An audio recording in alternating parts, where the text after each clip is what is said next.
So the way that I like to work on it is by playing songs in the upper register. So whether it's like Happy Birthday or something like super duper simple, or a ballad, or sometimes doing like a Joe Beam tune in the upper register can kind of, you know, be good, like play how insensitive, but because it'll help develop the muscles a little bit and kind of work them out, you know. So I like to play songs, and I like to think about staying relaxed and focus the air, you know, think about focusing the air and not worrying so much about it. When I stopped worrying about trying to play high, then all of a sudden it became much easier. Because I always had like a thing, when I was in college, I couldn't play past D flat or C sharp, you know. And every time I would try to play D, but you know, I just can't do it. I just can't do it. One of my teachers was Wycliffe, you know him?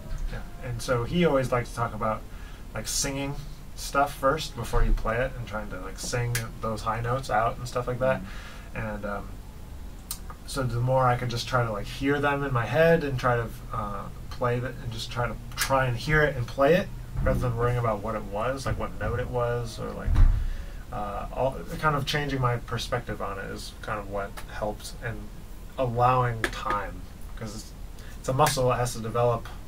You know, it's not like you can just be like, oh, here's this magic dust, like now you can play high. But I think that everybody has to figure out their own pathway to it, because everybody's face is different. So like a really easy one, do you know Tommy Dorsey, Getting Sentimental? That famous Tommy Dorsey thing? Oh, probably not well enough. So the beginning of it just sounds like,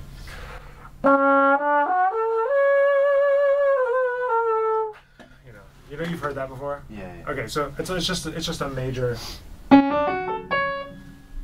7 chord starting on the 7th. But so like something like that is I would just take the beginning of it and play it up chromatically. So if you're comfortable in B flat, I would start maybe in G major. So can you play like, you play that? Because I think doing lip slurs is not helpful, because it's you're never gonna play it like that. You're never gonna be like, all right, to try to get that note out. You're never in music are you gonna be like that. So to me, it's not helpful. So a major arpeggio like that maybe is useful. So try that, starting on the 7th.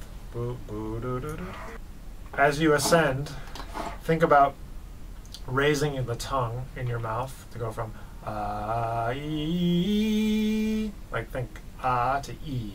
And when you do that on the inside of your mouth, you can feel the tongue go from where it is when it's it's like in the middle, and then when you go E, it raises up. And it creates a smaller hole for the air to go through before it goes to here, so it speeds it up.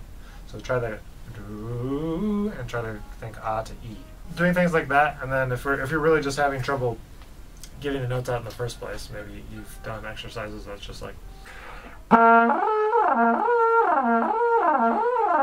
just trying to get the notes in those longer positions.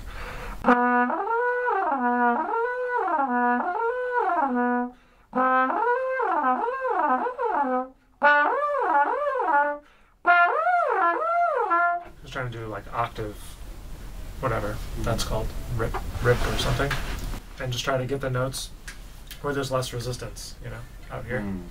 So playing, you know, B flat in 5th, and then B in 7th, and C in 6th, D in high D in 5th, etc. Can you do that? Can you do a high B flat? Airspeed, the mouth shape, that vowel shape inside the mouth, and trying to do that, and trying to get those things to come out. And then eventually it just comes down to sheer number of hours playing those notes. Like, you just have to play those high notes for a while before they're going to become comfortable.